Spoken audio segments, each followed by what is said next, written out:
Good evening and welcome to our broadcast tonight. My name is Victor Muyakane, and on sign language we have Ruto Nyamai, and this is a daily report. But first, to give you a glimpse of what we have in store for you tonight, here are the highlights.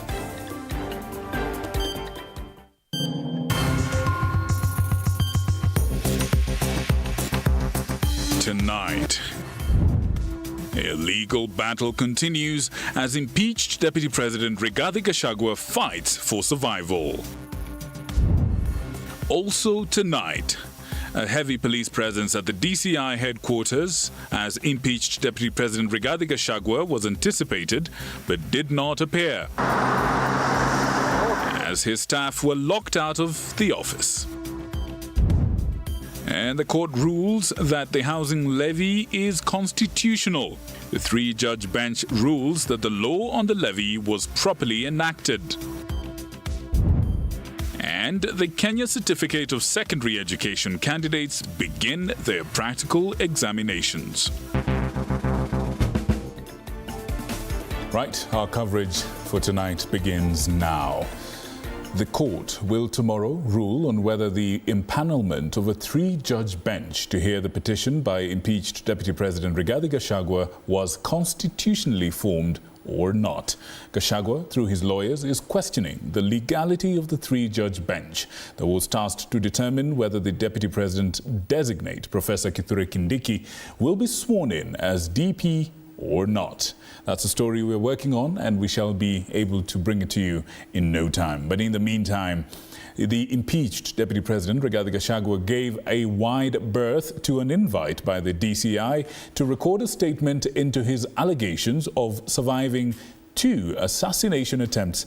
Instead, an embattled Gachagua opting to accompany his legal team to the courts, listening through the proceedings over the petitions filed against his impeachment. This as a number of staff attached to his office being locked out from accessing the Deputy President's Harambee Annex office. Moige William with the details. Mazingira complex along Kiambu Road, housing the country's investigative body DCI, a beehive of activities dominated the premises for the better part of Tuesday.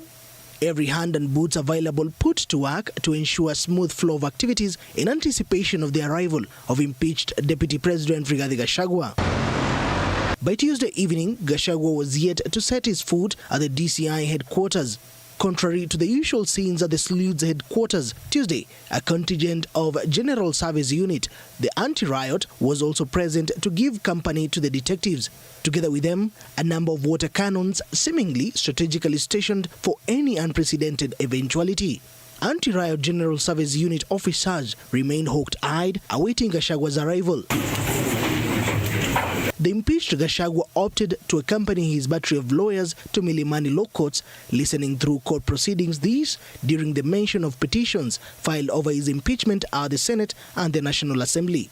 DCI had earlier extended and invited the embattled former Mathera Member of Parliament to record a statement to enable prompt and thorough investigation into Gachagua's bombshell allegations to have survived 2 assassination attempts. On 30th of August, in Kisumu, undercover security agents entered my room in Kisumu and bagged it, and one of them tried to poison my food. I was supposed to be killed through poisoning. On 3rd of September, in Nyeri, another team from the National Intelligence Service came to Nyeri and tried to poison food that was meant for me and Kikuyu Council of Elders. At the official Deputy President's office's Harambee Annex, TV47 has established that no staff was allowed access to the offices, including those not listed in the 108 personnel who were earlier instructed to proceed on compulsory leave with immediate effect. Also, changes have been made of security officers stationed in different state amenities meant for the second-in-command. Further vehicles attached to the office of the Deputy President are reportedly to have been recalled. Moige William, TV47.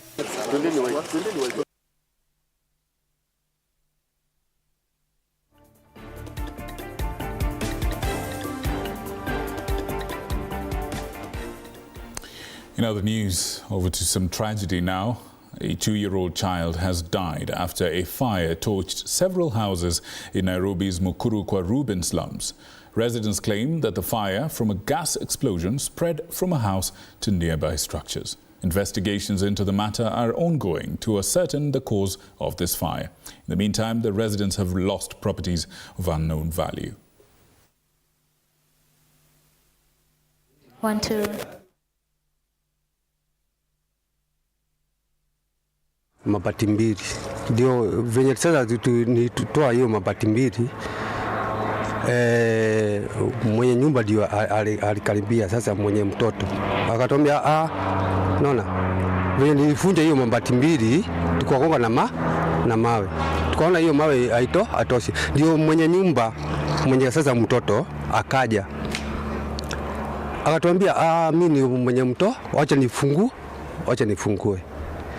Sasa venye alifungua, kitu ya kwanza ni moto ilitu. Mmoja akaenda pande hii, mmoja pande hii. Mwenye mtoto ndiye alianguka chini. Kuona sasa mtoto wake mahali ako. Sasa ndio sasa vijana hapa na washukuru. Naona vijana hapa na washukuru sana. Juu huwa wanasikia nduru, juu wamama alianza kupiga nduru. Naona vijana hapa wakaanza kuja. Naona sasa ile ndo ilikuwa na ule sasa ule 23 huwa anaitwa 23, tunamjua sana hapa. Alinyang'anywa na vijana mando. Pipe kama hizi sasa, naona pipe, kuna pipe zimejaa hapa. Zikaanza zinapitisha maji. Zikaanza kutoanishwa. Ndio yangu ya sasa ile nimekuja nayo sasa, hiyo ndio ilikuwa ya kwanza kuwekwa maji. Ndio tuanze kuzima hiyo nyumba. Lakini mtoto alikuwa ndani. Na wakati mliingia ndani mlipata ni gasi ilikuwa imelipuka ama nini? Hakukuwa gasi imelipuka. Hatujui hiyo moto ilitoka wapi. Lakini wenye walikuwa wameketi sasa, yani area hii, walisema kuna moto inatoka kwa hii nyumba ya kwanza mwisho. Naona sasa ndio tukachukua hiyo hatua tukuje tuoko. Juu alisema kuna mtoto amekufia kuna mtoto ako ndani, sio kufa, mtoto ako ndani. Ndio tukachukua hatua tuende kuokoa yule mtoto. Naona kuokoa yule mtoto. Naona. In other news, the High Court has ruled that the housing levy is constitutional. A 3-judge bench has ruled that the 1.5% housing levy was properly enacted. George Meringa reports. Now, this is, of course, something that has been hitting the headlines for the last year or so. You would be wise to remember that this is also something that's been live today on TV47. Some of the questions that were asked was whether this entire process was constitutional. Remember back a few months back, I believe about June, July, there was a stoppage, there was an application for stoppage of this, but it was denied. A few months earlier, there was a stoppage and some people actually refunded this money. This has been a matter that's been ongoing in the courts for quite a while. And I wonder whether you as a normal Kenyan actually approve of this or not. But in the meantime, let's take a look at what happened in courts earlier today. The government can now breathe a sigh of relief after the High Court okayed the housing levy.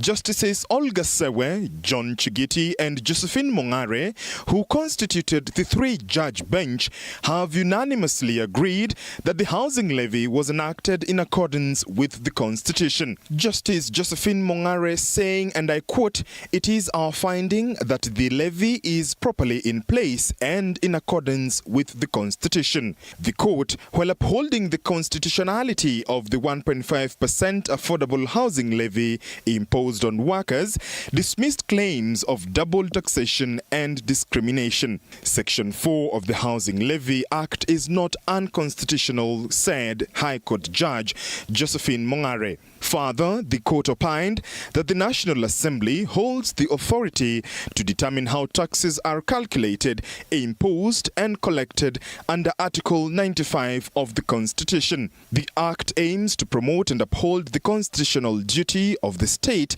to provide housing, were the words used by High Court Judge John Chigiti. On the contentious issue of public participation, the justices averred that public participation was adequately conducted by Parliament before the levy's enactment. It is therefore our finding that Section 4 of the Affordable Housing Act is not discriminatory and does not infringe on Article 27 of the Constitution, is what the three-judge bench said. Furthermore, the judges ruled out discrimination, saying the levy does not unfairly burden Kenyans as alleged by the petitioners. It therefore means that employers will continue remitting 1.5% coupled with another 1.5% deduction from employees. George Maringa, TV47, Nairobi. Folks, about 800 million children in developing nations, including Kenya, are impacted by lead poisoning. This is according to USAID. This accounts for about 0.6% of all diseases worldwide. However, the Ministry of Health and key stakeholders are reviewing laws pertaining to environmentally harmful chemicals to bring about a future free of lead. Anastasia Mukabi reports. More than 1 million people die as a result of lead poisoning. Data from the State Agency for International Development, USAID, reveals approximately 800 children in developing nations, including Kenya, are impacted by lead poisoning, with more children experiencing long-term severe health effects. It is estimated that lead exposure costs the global economy $1.4 trillion annually. Lead poisoning exposure has detrimental effects, especially to the pregnant mothers, their unborn children. The major sources of lead poisoning in Kenya are industrial emissions. Kenya's primary sources of lead contamination include informal recycling of lead acid batteries, e-waste processing, industrial emissions, and the use of lead-based paints. In a bid to curb lead poison, the Ministry of Health Principal Secretary Mary Muthoni has outlined laws under review to bring a lead-free country. As a ministry, we will finalize and validate and disseminate the national policy on sound management of chemicals, lead poisoning prevention advocacy, legislation compliance, and enforcement. There is no point of reinventing the wheel.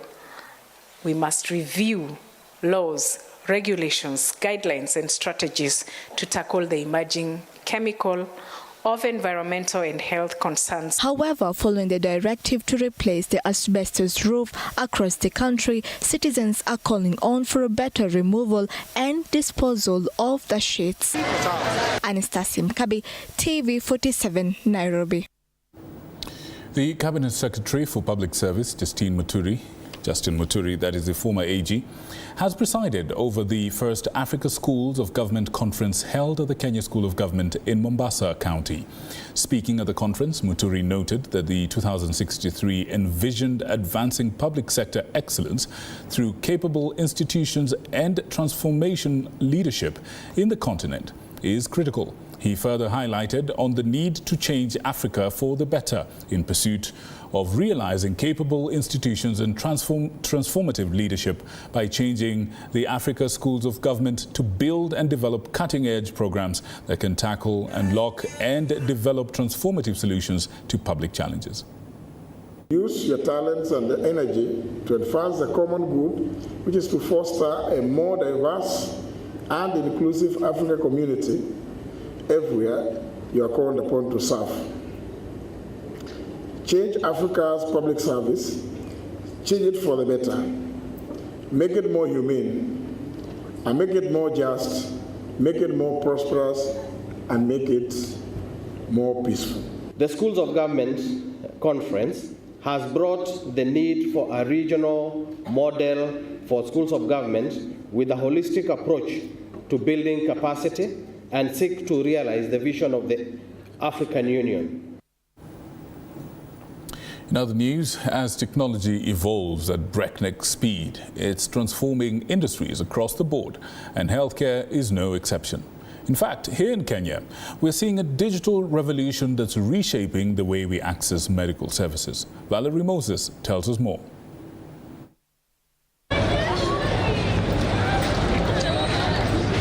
From telemedicine to artificial intelligence, technology is bridging gaps and creating new opportunities for better healthcare outcomes. With 75% of population in Kenya being rural, telemedicine platforms are improving healthcare access by connecting rural population to medical professionals via mobile apps and teleconsultations. The specialties that are available in Nairobi, I mean, we have every single type of health specialty, doctors, cardiologists, including dietitians. But as you go to rural Kenya, you find you probably will not get that level of specialty. Telemedicine affords rural Kenya the ability to be able to talk to a doctor on a screen, get the right advisory, get the right care on a screen. And I think that has an issue on cost because the doctor does not have to relocate.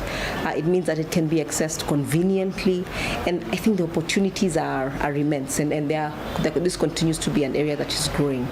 This reduces the need for travel, provides timely care, and expands access to specialist services in underserved areas where healthcare facilities are scarce. So telemedicine is convenient, but the cost issue is really around time.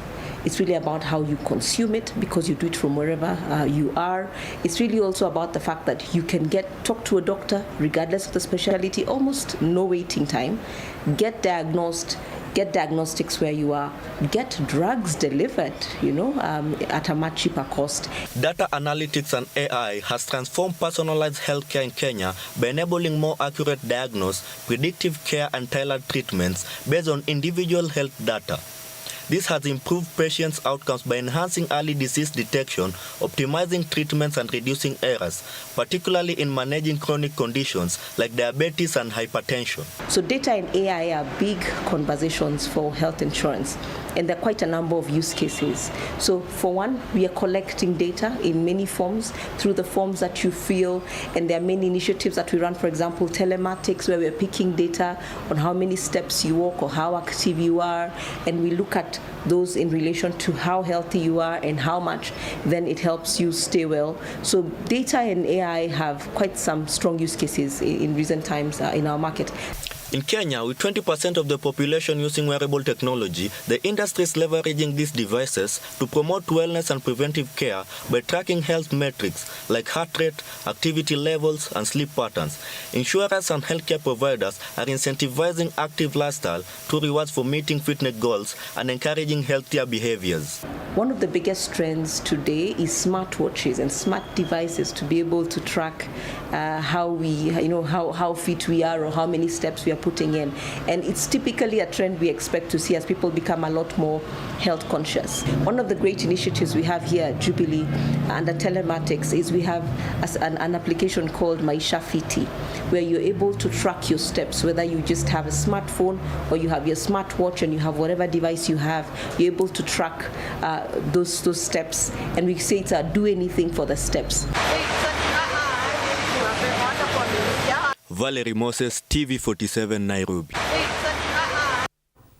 Tomorrow, the court will rule on whether the constitution, or rather the impanelment of a three-judge bench to hear the petition by the impeached Deputy President Rigathi Gachagua was constitutionally formed or not. Gachagua, through his lawyers, is questioning the legality of the three-judge bench that was tasked to determine whether the Deputy President designate Professor Kithure Kindiki will be sworn in as DP or not. Mike Kagwongo with that story. Wednesday at 3:30 p.m., the court will rule on whether the three-judge bench will hear the petition in which impeached Deputy President Rigathi Gachagua is seeking to block the swearing-in of Deputy President-designate Kindiki Kithure. Gachagua, who was at the Milimani Law Courts on Tuesday, is challenging the three-judge bench, which he claims was constituted by Deputy Chief Justice Philomena Mwilu, while the CJ Martha Koome was out of the country. Gachagua has expressed concerns that the bench will not give him a fair hearing. Through his lawyers, Gachagua also alleges that the rescheduling of the hearing from Thursday to today was intended to expedite the swearing-in of Kindiki. Lordship, this is the background of my application. that on the 14th of October 2024, the Honorable Chief Justice did empanel this bench to hear and adjudicate over 6 matters which were consolidated with the lead file being 522. Having said that, my Lord, an issue has arisen following disclosures by my Lord Justice Mrima about how this bench has been constituted. It's now apparent that the petitioner and the first interested party in petition 15 have an issue with that. Chief Justice Martha Koome was said to be out of the country at the time of the formation of the bench by her deputy, a move Gachagwa's lawyers have faulted. On leaving the country, Koome had instructed her deputy to handle the pending matters at the judiciary. At least 29 petitions were filed at the High Court seeking to stop Gachagwa's impeachment, when a 3-judge bench declined to stop the process. Gachagwa is further questioning whether the petition which was filed before Justice Mwita was forwarded to the 3-judge bench, since it was not among the consolidated 29 cases seeking orders to hold the impeachment process in Parliament. Set out for recusal, because recusal is also a prayer in this. They have advanced no reason at all to want this court to recuse itself or to find that it was not empaneled in line with Article 161, 163, 52A. Shall be the President of the Supreme Court, A, and that B, the Deputy Chief Justice shall deputize for the Chief Justice and shall be the Vice President of the Court. That is the first constitutional office. This as President William Ruto sought to file a preliminary objection in a petition against the impeachment of Rigathi Gachagua. Through lawyer Adrian Kamodo, Ruto says the court lacks jurisdiction to hear and determine the petition and is in clear disregard of the law, an abuse of the due process of court, hence cannot be determined by High Court. Petitioners David Madhenge, Peter Kamodo, Grace Mwangi, Clement Morioki and Edwin Karioki moved to court to block Kithure Kindiki from assuming office. Mike Kagwango, TV47, Nairobi. In other news, this year's KCSE examination candidates will be issued with a new Maisha card before the end of the examination period. Principal Secretary in the Department of Immigration and Citizen Services, Julius Bitok, says that the issuance of the cards to the students who have turned 18 will aim to ease access to university education and other higher learning institutions. Meanwhile, the Education CS Julius Migos-Ogamba has issued a stern warning to all those involved in exam cheating, saying they will face the full force of the law. Approximately 965,501 candidates have begun their Kenya Certificate of Secondary Education exams, an increase from 903,260,000 last year. The candidates were scheduled to start with practical exams in French, German, sign language and music ahead of the theory exams next week. Candidates sitting for this year's KCSE will be issued with the new Maisha card before the end of the examination. Immigration and Citizen Services PS Julius Bitok, while appearing before the National Assembly's Education Research and Technology Committee, said the issuance of the ID cards to those who will have attained 18 years and above is intended to ease access to university education and other tertiary institutions. And when you have this card, you don't need anything else. You don't need a driving license, you don't need an NHI. This card will do everything else when you are in Kenya. It will do everything else. Meanwhile, Education Cabinet Secretary Julius Migos assured parents that all plans are in place to conduct the national exams smoothly, while issuing a warning to anyone involved in exam malpractice. Tukipata mtu yeyote ambaye anajihusisha kwa exam malpractice, yani kama wizi wa exams ama makosa yote katika ile exam yatafanywa, tutachukua hatua ya kisheria ambao itaensure kwamba mtu huyo lazima atashikwa na apelekwe kotini na afungwe. Kwa hivyo nataka kuambia kwamba msijaribu kabisa kufanya maneno ya uwizi wa exams nchi mzima. However, Concerns have emerged in some parts of the country regarding the measures in place to ensure that examination materials reach to the students on time. In Bobasi, Kisii County, residents expressed their concerns over a dilapidated bridge that is yet to be repaired and which may cause challenges in the transportation of examination materials. As it is now, examination officials will be dropping off their cars more than 2 kilometers away. This will cause unnecessary fatigue to the examination officials and even lead to the delay of the start of the examinations. Tangu tuambiwe daraja inatengenezwa na obiri, hata sijaiona. Kama jana mimi mmoja wao nimeingiza wateja wangu kwa mto. The KCSE exams, which began today Tuesday, will end on the 28th of November. Meanwhile, the Grade 6 KPSEA exam and the Kenya Intermediate Level Education Assessment KILEA are set to begin on the 28th of October.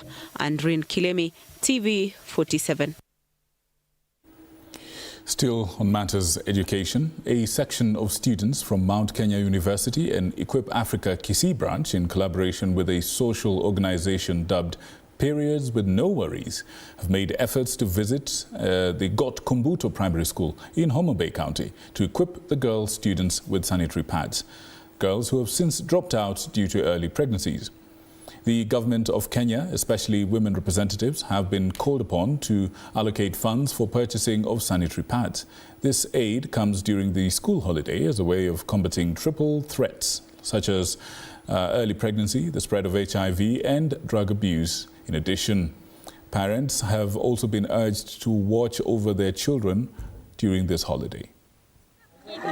Tumewafunza mambo mingi vile wanaweza maintain usafi hata wakati ambapo wamefika kwa periods zao. To curb menstrual hygiene, we want to reduce teenage pregnancies, and we also want to empower the adolescents in the Suba region. We decided to join the rest of the world today in this school so that we can celebrate with the girl child and even donate to them sanitary towels. Our girls hardly get dignitary pack because of the terrain to poverty. This exposed them to early teenage pregnancy. The offices of our women representatives in various counties, the affirmative fund, they should find a way in supporting the children, the girl child, in donating dignitary pack in various schools so that our children get this enough.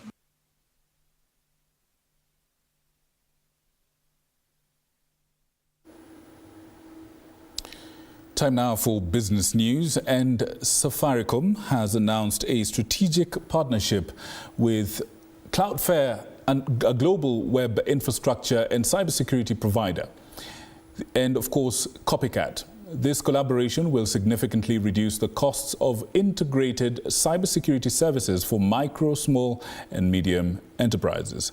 The partnership aims to provide a comprehensive digital security stack for Kenyan businesses as the company seeks to drive innovation and customers' connectivity and technology needs. The new affordable plans enable accessibility to cybersecurity solutions for businesses of all sizes and eliminate juggling multiple solutions across multiple vendors, a complexity and a barrier for many MSMEs.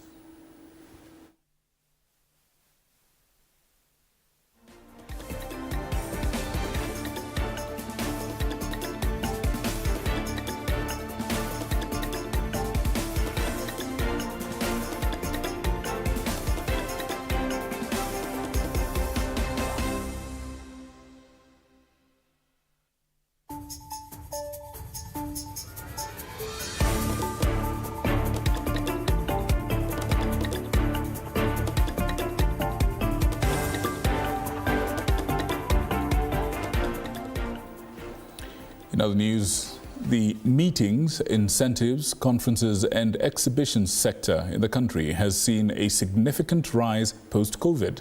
And this is attributed to aggressive marketing strategies and investment in facilities. Players in the sector say that there is a lot of demand for meetings and conferences both locally and internationally. The concept has attracted both local and international markets and has helped the hotels push numbers and volumes of guests into the country, and hotels, of course. They were speaking in the prestigious World Travel Africa and Indian Ocean Gala 2024 held in Diani, Kwale County.